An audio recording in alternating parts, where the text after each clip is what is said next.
I'm slightly disappointed because I was really rooting for Katy to have a true blue comeback. And when I say comeback, I'm not even talking explicitly about commercial success, but just good quality pop that might not be the biggest thing on earth commercially, but is still able to be appreciated by an audience.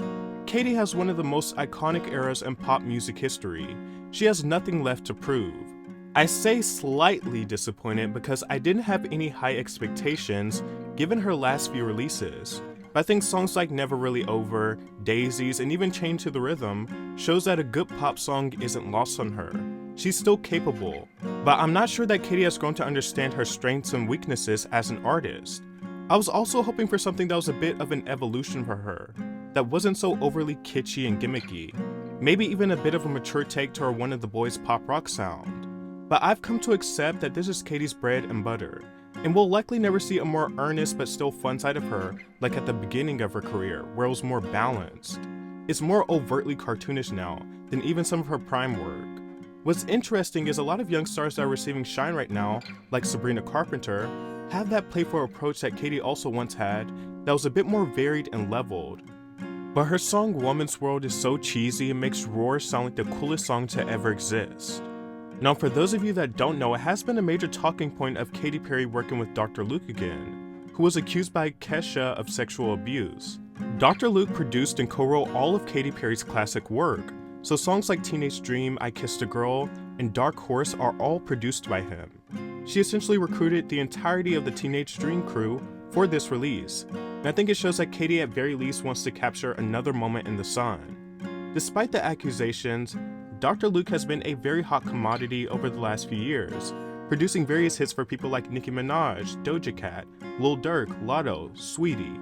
Notably, these artists haven't gotten nearly as much bad PR as Katy for realigning with him, likely due to her image and her proximity to the situation. She's been one of Luke's main collaborators. If we're being completely honest, I'm not sure the public at large cares about Dr. Luke producing records, because if that was the case, he wouldn't have had all these hits over the last few years. He was even recognized by the Recording Academy. So I know if this new Katy era doesn't go over well, people will rush to blame her association with Luke for it. But really, I don't think it has anything to do with him. The fact of the matter is, a good song will likely always blow past controversy, especially when the controversy is associated with someone who is not necessarily in front of the spotlight. But no matter how you feel morally about her partnership with Dr. Luke, I would assume that if you're going to put yourself in the line of fire to receive so much bad PR, then you would at least come with something that is undeniably good. But my goodness, Woman's World is so whack. It is the most basic, most brain-dead, and by far the most generic offering I've heard from Katy Perry ever. And that's saying a lot. It attempts to be one of her classic empowerment anthems, but it has absolutely no heart.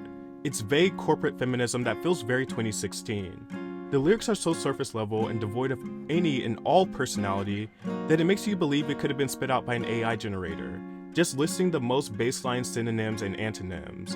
I don't even think it has Katy's signature lyrical clunkers or personalized touch.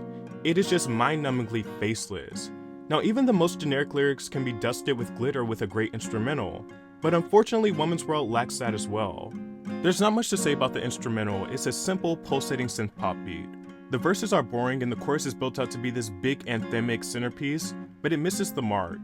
It's a woman's world and you're lucky to be living in it, the chorus repeats. There's certainly a hook there, but it feels undercooked both sonically and lyrically. I do like some of the melody of the chorus, at least in the second half. Her delivery on the verses almost come across sarcastic, and her voice is overly manipulated. The music video is classic Katy Perry. It is bizarre, it is over the top, she looks amazing, she looks sexy, but honestly, it's not one of Katy's most concise videos. It's all over the place. But once again, I feel like the cartoonish visuals and Katy Perry go hand in hand at this point in time. She not so subtly incorporates TikTok bait into the video. A girl is doing a TikTok dance, and Katy takes her ring light and flies off in a helicopter, while the young girl continues to ask, "Who are you?" numerous times. Katy seemingly being self-aware, and poking fun at her lesser commercial years with the release of her last couple of albums. One thing that can be said is Katy is committed. She is fully committed to the message and the visuals of the song, even if they didn't exactly land. I think the song comes across as something that so desperately wants to be of the present and fresh, but at the same time is just so half-baked. I was truly rooting for Katy Perry as an artist because she has contributed to some pop greatness that I don't think always gets taken into consideration for how great it is. Woman's World is by far my least favorite Katy Perry lead single though. Just to refresh your memory, the list is I Kissed a Girl, California Girls, Roar, Change to the Rhythm, Never Really Over, and last and certainly least is Woman's World. It is indeed a woman's world, however if this is Katy's new world, I'm not so sure we're lucky to be living in it. But all we can do is hope that the album comes with fresher and more interesting ideas, and that this song is just a misstep and blooper in the grand scheme of things.